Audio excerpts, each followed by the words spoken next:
what else could happen on this stuff? Like we have, there's obviously pros and cons, a few different strategies. We got educational materials. I think PulseChain Tour, having the trainings, having the courses, online or in person is really, really good. Outreach to other communities. We have you who, you straddle a few different ones and, are able to get exposure. Yeah, get exposure to different ones too. More people from other communities come in and start making Hex PulseChain content. We talked about sponsoring ships and stuff like that. That may be interesting in 2024, especially since, if there's a lot more money to go around for it happening, and a lot of the, maybe the SAC funds haven't been used for that, the SAC funds for PulseChain projects or PulseChain or whatever. I guess I'm mostly on sponsorship. I guess I'm mostly talking about the community and the PulseChain projects doing that. I don't know. I don't know the chances of actual, the OA and stuff doing that, but anyway, social media game. I think we can pay. I think there's a ton of money that can be put into just making sure the Hex, PulseChain, PulseX hashtags are just blowing up 24/7. Like I think that's like not an easy, but like a low barrier of entry. Like I'm sure there's people who can help us do that in a legit way. Airdrops. I'll just go over a couple more and I'll go ahead. Get you in here. Airdrops. I wonder how many airdrops again, we haven't seen too many. I guess we've seen some, but not too many that have been to sacrificers. Like, here you go. Sorry, the prices are down, but like, here's another coin, like stuff like that. Airdrops to other communities and also airdrops to maybe sacrificed, the sacrifice lists and stuff, sacrifice class, and conferences, sponsoring conferences, having booths, having in-person conversations. I think that does wonders. Like we can scale stuff with online advertising, all that, but going out, shaking someone's hand, having conversation with them, getting to know them, knowing they're not here to scam you, knowing they just, they're in the ecosystem they just believe is good, and being able to explain any concerns or any questions stuff they have, invaluable. Takes a lot of time, takes people, takes resources, and then dinners, conversations with high net worth individuals.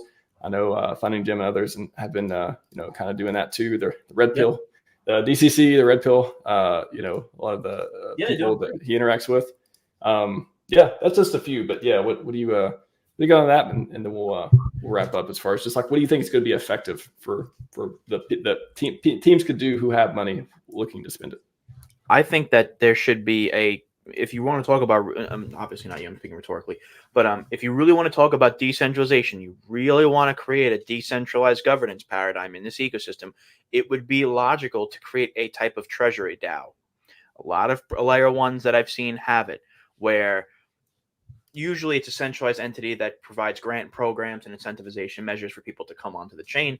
But what I would recommend is that all of these projects that have 6, 7, 8 figures and put $7 worth of liquidity in their liquidity pools, well, utilize those funds in a way that benefits your bags by creating a DAO and creating a treasury component of it that can be voted on by the community on the basis of how many, I don't know how this is going to be done from a development perspective, but on the basis of how many people have PulseChain or PulseX, utilize the voting power of the holders by PulseChain and PulseX. PulseX was supposed to get a DAO on the base of what I'm saying, but PulseX for some reason doesn't have anything. It was supposed to have a DAO, and a DAO would be great surrounding what individuals could vote on based on the voting power they have, whether it be through PHEX, whether it be through EHEX, whether it be through your holdings on PulseChain or PulseX. It would be very, very advantageous for us to have a type of community fund from projects that have had raises, and also those projects could show goodwill by having their names on this type of DAO, that they allocated this much. I saw something recently with, for example, what Rags to Riches did surrounding a fast. Now, why is this relatable to what the hell I'm saying? Rags to Riches had a fast for, I think, like 96 hours, and people allocated funds towards it for it to go to a better cause. I don't see why a DAO can't be created surrounding that. I think what yesterday was the perfect synopsis of what getting people from outside communities can do. And this is what I've been trying to do. Is it effective? I don't know. But like going on Crypto Banter, putting articles on Market Watch and Yahoo Finance, and people who don't already know about PulseChain to get them on board. Like when I do a stream, or when a lot of the content creators on Hex and PulseChain, yeah, we get a lot of views comparative to other people with the same amount of subscribers we have, which is fantastic. I mean, I see people with 100K subscribers getting 50 people. You know, there's 185 people in here right now.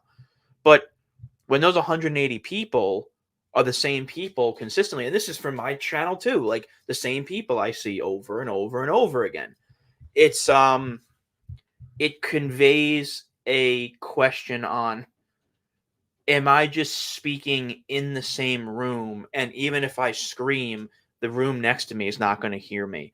So I think yesterday was a perfect synopsis of what can be done if people, and this is exactly what Richard did, was very effective, was he went on other people's streams with other audiences, proving his intelligence, proving his master debate skills, proving his ability of being a more than adept in cryptocurrency knowledge and blockchain technology. And by doing that, self-marketed himself as a key opinion leader. And as a result of that, made his products viable to outside sources that didn't already know about it. And that's what I think this community is lacking, because it's too inwardly focused instead of outward. And the reason why is because many people in this community have been taught that X is the best. There's no second best. You know, be gladiatorial because of the past of this ecosystem. Anybody who's there was something that was posted a couple days ago that was like, there were these people on Twitter who were dumb as shit that posted about AVAX going down, but AVAX is doing a crap load more than us right now. And instead of saying, oh, AVAX is garbage, say, oh, you know, AVAX is great. I'm sorry that happened, and I see the price went up, but AVAX, there's a layer one that I'm interested in called PulseChain that may be another viable option for you to check out. Maybe there are some type of collaborations that could be done with AVAX and like PulseChain. Like extending an olive branch isn't that difficult, depending compared on being tribalistic and annoying. So I think it's very, very valuable. You didn't see anyone writing comments about how, sorry, AVAX went down, but if you just had a founder who could deadlift stuff like this, that, you know, maybe the price would go up at least one time, 10,000x.